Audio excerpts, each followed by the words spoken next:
E siamo finalmente giunti all'ultima parte, quella in cui tiriamo le somme di tutto quello che abbiamo detto, visto e fatto. Partiamo col dire che non è stata la classica vacanza, quella in cui ti dividi fra ozio totale in spiaggia e fattanza in abbondanza. Non la sentivo da un po' questa cosa. Molti infatti mi hanno detto: ma come, vai in Alaska e che vacanza è? Oppure: ma sei stato in Alaska, ma sei pazzo, ma invece di andare a mare... È proprio il concetto di viaggio che manca a chi fa domande del genere. Il voler vedere cose nuove, fare esperienze nuove, è questo che spinge a fare cose del genere, invece che andare a Ibiza o in qualche bel posto nel sud Italia. Il costo è sicuramente superiore, anche solo per i viaggi, e questa è una cosa da tenere a mente. La lontananza di migliaia di chilometri e l'andare in un paese totalmente estraneo a ciò a cui siamo abituati è un'altra cosa che fa desistere. Ma, come già detto nei video precedenti, sono tornato a casa contento, arricchito, e il rientro al lavoro non mi ha pesato chissà quanto. Questa è una cazzata delle peggiori categorie. Passiamo ora alle considerazioni specifiche. Per molti può sembrare un viaggio difficile e impegnativo, ma se partite preparati e con tutto quello che vi serve, non avrete problemi. Bisogna scegliere i voli con compagnie serie, quindi che utilizzano aerei veri e non quelli della chicco, anche perché 10 ore di volo sono comunque 10 ore di volo. Finché andate verso di là, le recuperate, ma quando tornate indietro le perdete. E via di jet lag! Yahoo!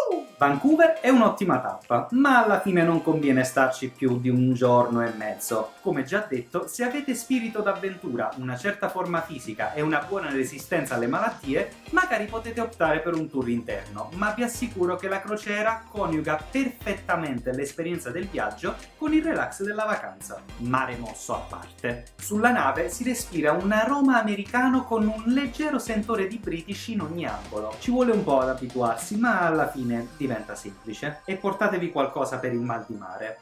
Vi servirà. Sono rimasto tutto sommato soddisfatto delle 3 tappe e dell'ultima escursione. Ci sono stati quei pochi momenti che già da soli varrebbero tutto il viaggio per chiunque. Come già detto, non sono molto soddisfatto delle foto che ho scattato. Avrei preferito portare con me attrezzatura di livello superiore, ma sarebbe stato abbastanza difficile portarsi dietro tutto, anche se ve lo consiglio caldamente. Gli orsi sono bellissimi.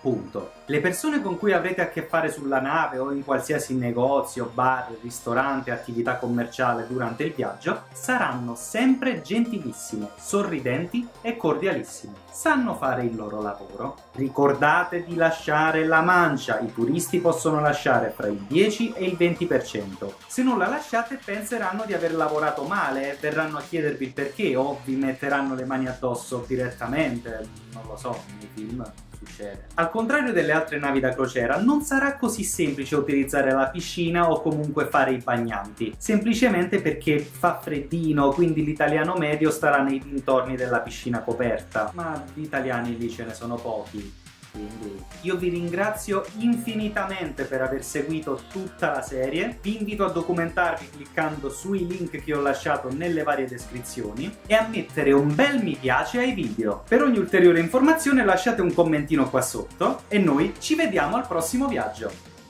nel 2019 credo. Ciao!